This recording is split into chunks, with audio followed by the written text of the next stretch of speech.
Pues bueno, antes de comenzar, quiero agradecer a nombre de SZ Smart Solutions, a México Evalúa por la invitación.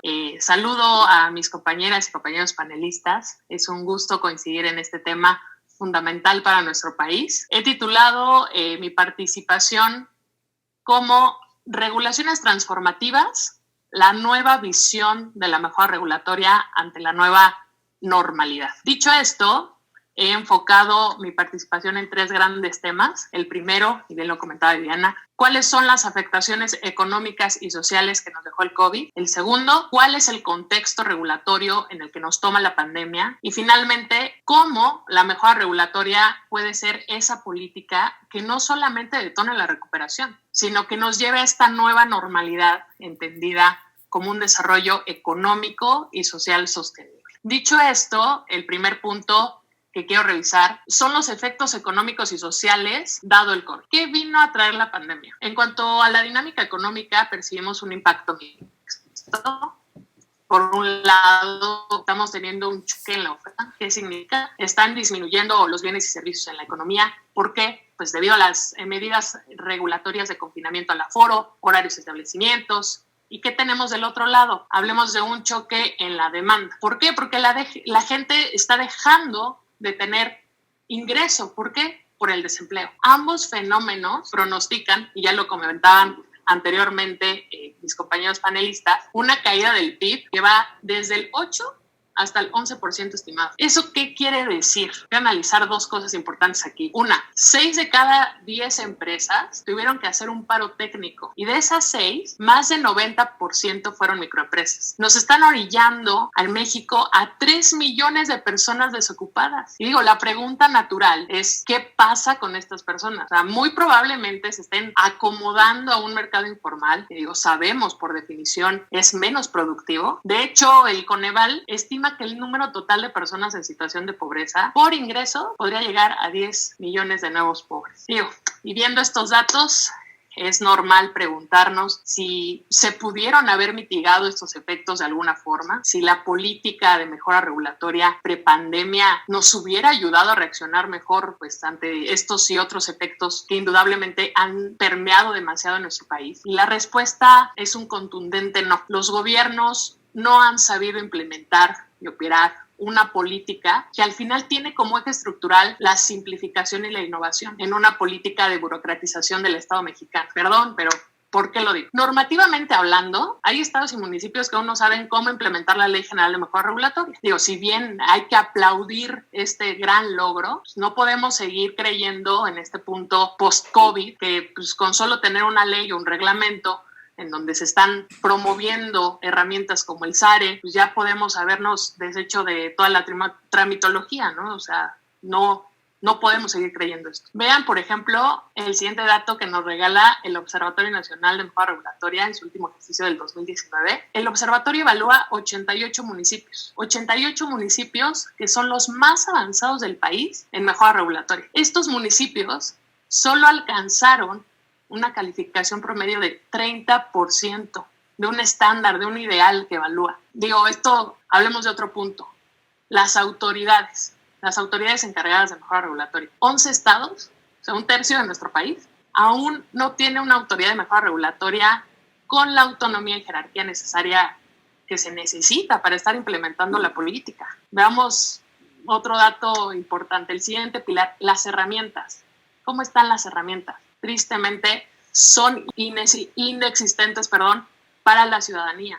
Ya lo decían anteriormente Manuel Gerardo. Estas herramientas han quedado en las últimas prioridades en estados y municipios. Luego, desafortunadamente, lo que menos estaba construido cuando nos agarró la pandemia eran unos trámites en línea para poder estar interactuando y también recaudando, una situación muy, muy relevante para todos los estados y municipios. El INEGI nos dice que solo 4.8% de personas están usando servicios electrónicos para atender trámites. ¿Por qué? ¿Por qué será?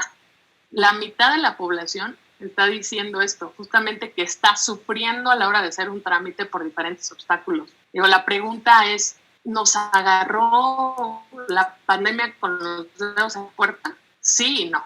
Veamos por qué sí. No hemos podido transitar a gobiernos digitales que tengan como eje central esta política, pero de forma continua. Y no porque se han hecho esfuerzos también muy valiosos para diagnosticar y proponer soluciones a este tema. Por ejemplo, vamos a hablar de un esfuerzo que impulsó el CIDE, muy bien aquí representado por Alain. El Laboratorio Nacional de Políticas Públicas, junto con la CONAMER, impulsaron un proyecto que terminó en 2018, Justicia Cotidiana. Justicia Cotidiana nos dejó mucha tarea en lo local. ¿De qué estamos hablando? Por ejemplo, de aquí se desprende un proyecto que se llama Reforma 3 Sectores. Reforma 3 Sectores identificó más de 10,000 obstáculos regulatorios.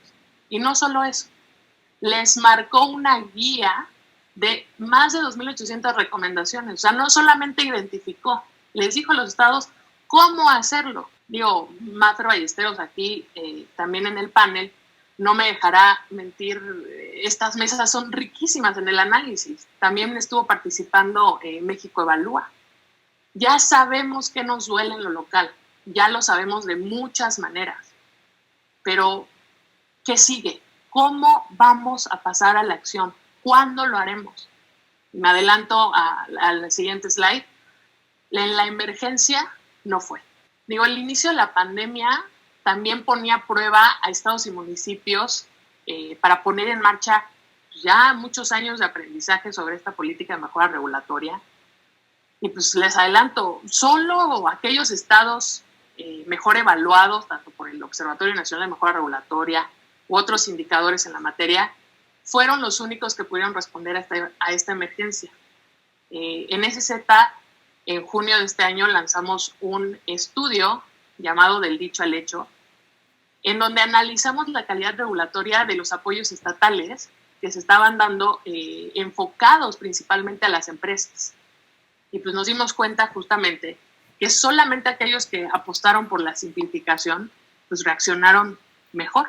Yo con información que ahorita presentaba muy bien Alain y con otra información de la CONAMER, construimos un indicador estatal de calidad regulatoria bajo principios de calidad que bien mencionaba Manuel Gerardo, de la CONAMER, del Coneval.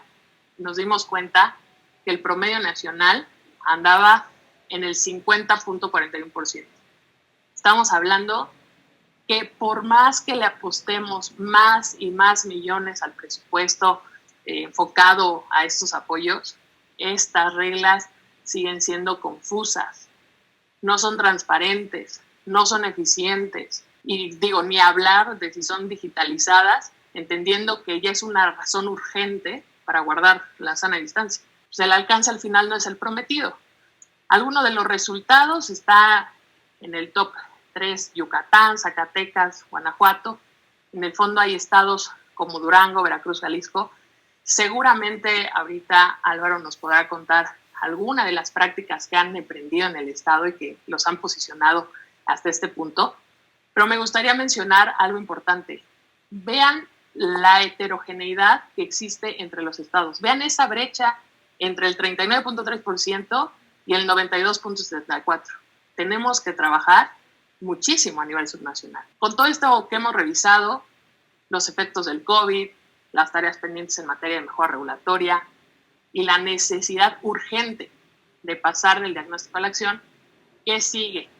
¿Cómo hacemos que los gobiernos puedan pasar a la acción teniendo como aliada a la mejora regulatoria? En SZ proponemos 3 ejes fundamentales. 1, que los gobiernos promuevan marcos regulatorios que se complementen con la agenda legislativa y también con una visión de desarrollo sostenible hacia la Agenda 2030. 2, que los estados no se limiten a incorporar la Ley General de Mejora Regulatoria. Les dejo de tarea, por el tiempo ya no lo podré abarcar tanto, pero hay que checar el caso de Puebla, que hace una semana publicaba su nueva ley y tiene herramientas muy innovadoras. 3, apoyarnos de la mano de la sociedad civil, cámaras empresariales, para tener regulaciones que no obstaculicen la inversión. El día de ayer, Zacatecas, de la mano de Coparmex, en alianza con la Secretaría de Economía del Estado, daba a conocer una encuesta para encontrar el trámite más absurdo. Estas acciones nos tienen que impulsar. ¿Cómo vamos a lograr operar estos 3 grandes ejes? Hay vehículos para hacerlo, hay herramientas para hacerlo, Nosotros vamos a proponer ahorita 4 vehículos importantísimos. El primero, simplificación y digitalización para la inversión local. ¿Qué significa esto? Hay que identificar aceleradores locales que nos marquen metas priorizadas. Estamos hablando, por ejemplo, Campeche, en abril, mayo, inicio de la pandemia. ¿Qué hago? Pues digitalizó trámites para su actividad más importante, la construcción. ¿Qué implicó esto? Y ese es un tip para todos los estados y municipios que nos están acompañando. Tienes independencia presupuestaria, tienes continuidad de operación en la administración y finalmente tienes continuidad en la inversión de las empresas formales. 2, AIR ex ante y redes de interdependencia. Ya lo explicó Manuel Gerardo, la importancia de evaluar de manera previa. Pero ojo, se acabó este tiempo en donde solo una autoridad o una dependencia promueve de manera unilateral una regulación.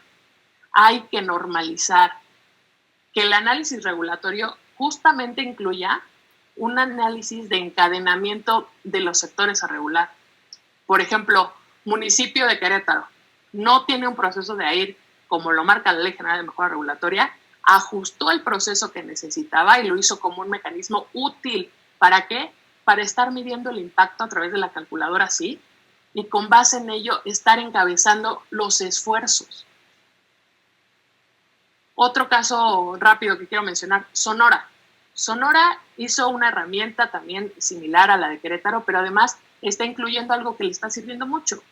Mesas de expertos y expertas, académicos, empresarios, que justamente se enfocan en estar analizando regulaciones de alto impacto en el Estado. Otra vez, nada de esto lo define, lo exige la Ley General de Mejora Regulatoria, pero Querétaro y Sonora son ejemplos de cómo nos podemos estar saliendo de esta caja. 3, generalizar AIR ex post sobre regulaciones con costos a inversionistas.